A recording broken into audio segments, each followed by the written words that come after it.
എനിക്ക് ചേച്ചിയോടൊന്ന് സംസാരിക്കണം. ഇത്രയും നാളും അനുവാദം വാങ്ങിയിട്ടാണോ എന്റെ മക്കൾ എന്നോട് സംസാരിച്ചിരുന്നത്? ഇപ്പൊ എന്താ ഒരു പുതുമ? കല്യാണ ഡ്രസ് എടുക്കാൻ ഞങ്ങൾ വരില്ല എന്ന് പറഞ്ഞപ്പോ വിഷമായോ ചേച്ചിക്ക്? ഇല്ല, നല്ല സന്തോഷായി. അതിന്റെ മനസ്സുഖത്തില ഞാനിപ്പോ ഇവിടെ ഇരിക്കുന്നത്. നാളെ ഒരുമിച്ച് തന്നെ നമുക്ക് ഡ്രസ് എടുക്കാൻ പോവാം. ഞങ്ങൾ പറഞ്ഞൊന്നും കാര്യാക്കണ്ട ചേച്ചി. പക്ഷേ കാര്യമാക്കേണ്ട ഒരു വിഷയമുണ്ട് എനിക്ക് നിന്നെക്കുറിച്ച്. മറ്റുള്ളവരുടെ മുന്നിൽ വെച്ച് സംസാരിക്കണ്ടെന്ന് കരുതി സമയവും സന്ദർഭവും നോക്കി ചോദിക്കാന്ന് കരുതിയാ വൈകിയത്. എന്താ ചേച്ചി? അത് ഞാൻ പറഞ്ഞിട്ട് വേണോ നിനക്കറിയാൻ? അന്നൊരു ദിവസം പകൽ ഇവിടെ വന്ന ആ ചെറുപ്പക്കാരനെ കുറിച്ചാ എനിക്കറിയേണ്ടത്. വിവേകിനെ കുറിച്ച്.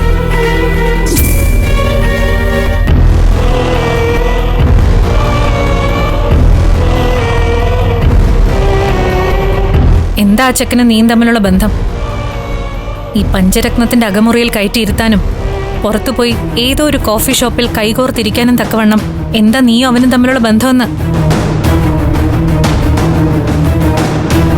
ചേച്ചി എന്നോട് ക്ഷമിക്കണം. ഇങ്ങനെ ചേച്ചി ചോദിക്കുമ്പോഴല്ല, അല്ലാതെ ഞാനായിട്ട് വിവേകിനെ കുറിച്ച് പറയണമെന്നാ വിചാരിച്ചിരുന്നത്. നീ കാര്യം പറ. ഞങ്ങൾ തമ്മില് ആദ്യം നല്ലൊരു സൗഹൃദം ഉണ്ടായിരുന്നത്.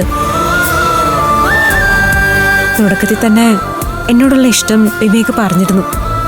പക്ഷേ ഞാനതത്ര കാര്യമാക്കിയില്ല. പോകെ പോകെ വളരെ ആലോചിച്ചുറപ്പിച്ചുള്ള ആത്മാർത്ഥമായ ഇഷ്ടമാണ് അവൻ എന്നോടുള്ളതെന്ന് എനിക്ക് മനസ്സിലായി. എന്നിട്ട് അത്രേ ഉള്ളൂ. അത്ര മാത്രമേ ആയുള്ളൂ ഞങ്ങളുടെ ഇഷ്ടം. ഇപ്പം നിന്നോട് എന്ത് പറയണമെന്ന് സത്യത്തിൽ ഒരു പിടിയില്ല. നീ കാര്യപ്രാപ്തിയുള്ള ലോകപരിചയമുള്ളൊരു പെണ്ണാ. പക്ഷേ ഒരു ചേച്ചി എന്ന നിലയ്ക്ക് എനിക്ക് നിന്റെ കാര്യത്തിൽ ചില ഉത്തരവാദിത്തങ്ങളുണ്ട്. ആശങ്കയും. അങ്ങനെയുള്ള ഒരു ആശങ്ക വേണ്ട ചേച്ചി.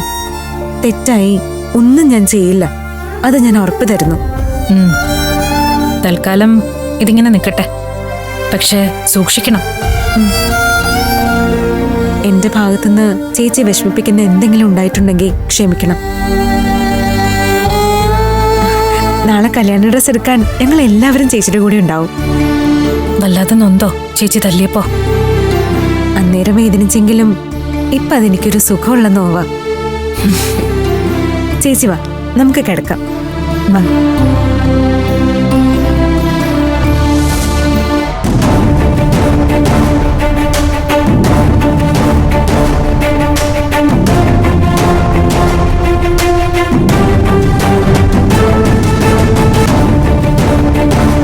മഹി,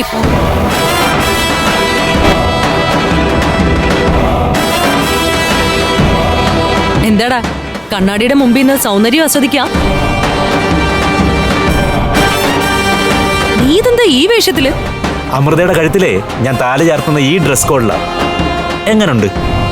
നീ നേരത്തെ കൂട്ടി തയ്യാറെടുത്തു കഴിഞ്ഞു. എത്ര വർഷങ്ങൾ കൊണ്ടുള്ള എന്റെ മോഹമാണ് നടക്കാൻ പോകുന്നത്.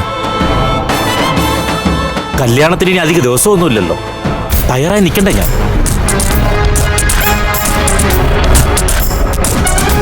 അല്ല ചേച്ചി എന്തൊന്നും പറയാത്തത്? അംബികയുടെ മകനുമായിട്ടുള്ള കല്യാണം മുടങ്ങില്ലേ?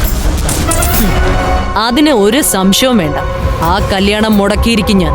അപ്പോ ആ മണ്ഡപത്തിൽ ആ മുഹൂർത്തത്തിൽ ഞാനായിരിക്കില്ലേ വരൻ? അതിനുവേണ്ടിയാണ് എന്റെ ശ്രമം.